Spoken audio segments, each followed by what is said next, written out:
নমস্কার বন্ধুরা, বাংলার খাওয়া দাওয়া চ্যানেলে সবাইকে স্বাগত জানিয়ে শুরু করছি।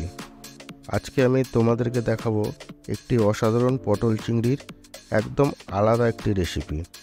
তাহলে চলুন দেখে নিই একদম সাধারণ উপকরণ দিয়ে খুব টেস্টি একটি রেসিপি।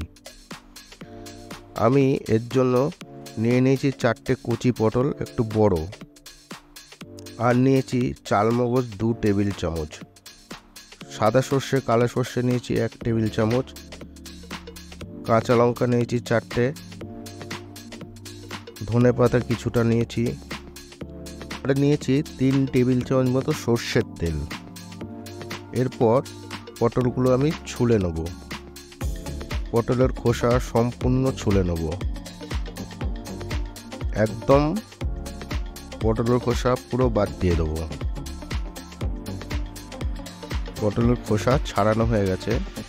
এবার দেখুন আমি পটলের বীজগুলোকে ভেতর থেকে বার করে নেব। খুব সহজ একটি রেসিপি, কিন্তু খেতে অসাধারণ। আমি একদম সহজ পদ্ধতিতে বানাবো, একবার দেখলে আপনারা সহজেই রেসিপিটা বানাতে পারবেন। এবারে পটলগুলো আমি পাতলা পাতলা করে লম্বা লম্বা করে এইভাবে কেটে নেব।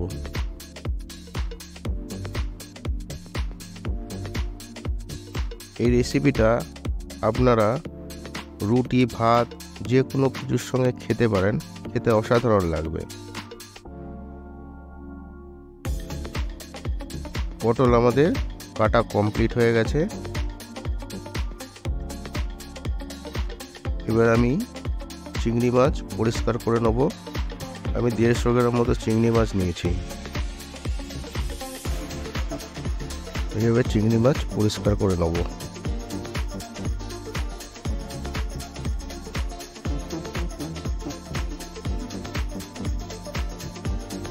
চিংড়ি মাছ পরিষ্কার করা হয়ে গেছে।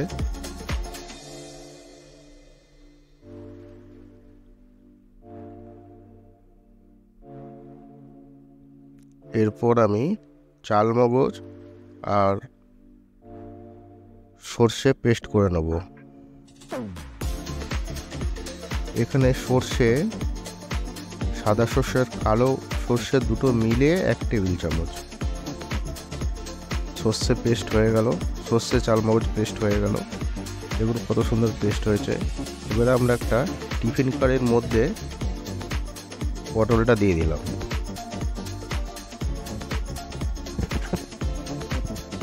চিংড়ি মাছগুলো এর মধ্যে দিয়ে দিলাম।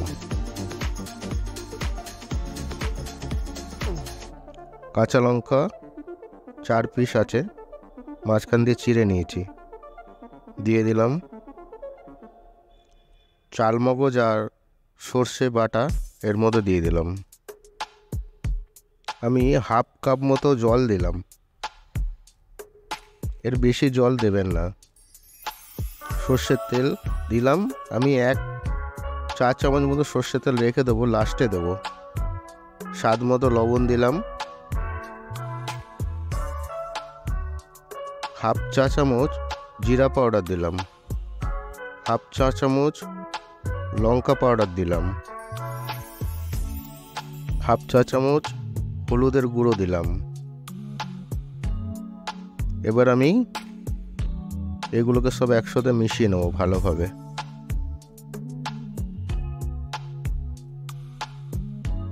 মেশানো হয়ে গেছে। এর মধ্যে আমি 1 চা চামচ মতো কাসুন্দি অ্যাড করছি। কাসুন্দি দিলে খাবারটা একটু হালকা টক হবে, খেতে অসাধারণ লাগবে। এবার টিফিন কারির মুখটা আমি আটকে টিফিন কারিটা পরিষ্কার করে নেব। হয়ে গেল। এরপর আমি একটু কড়াইতে জল গরম করব। ওই গরম জলের মধ্যে ওটা বসিয়ে দেবো। ওভেনটা আস্তে করে জ্বালিয়ে রাখবো। টিফিন কারিটা বসিয়ে দিলাম। এবার উপর দিয়ে ঢাকনা দিয়ে দেবো। এইভাবে 14 থেকে 15 মিনিট রাখলেই রেসিপিটা তৈরি হয়ে যাবে। খুবই সহজ একটি রেসিপি, কিন্তু খেতে অসাধারণ। আর আপনাদের বানাতে কোনো অসুবিধাও হবে না।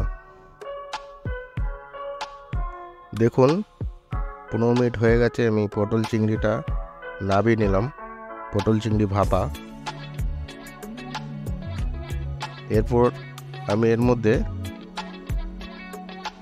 ধনেপাতা কুচিয়ে দিয়ে দিলাম, একটু নাড়িয়ে নিলাম। এরপর আমি 1 চা চামচ মতো সর্ষের তেল, কাঁচা সর্ষের তেল উপর দিয়ে ছড়িয়ে একটু নাড়িয়ে চাড়িয়ে নেব। তো দেখতেই পাচ্ছেন কত সহজে পটল চিংড়ি ভাপা তৈরি হয়ে গেল। আশা করছি আপনাদের কাছে রেসিপিটা ভালো লাগলে অবশ্যই ভিডিওতে একটা লাইক দেবেন এবং চ্যানেলটি সাবস্ক্রাইব করে সঙ্গে থাকবেন।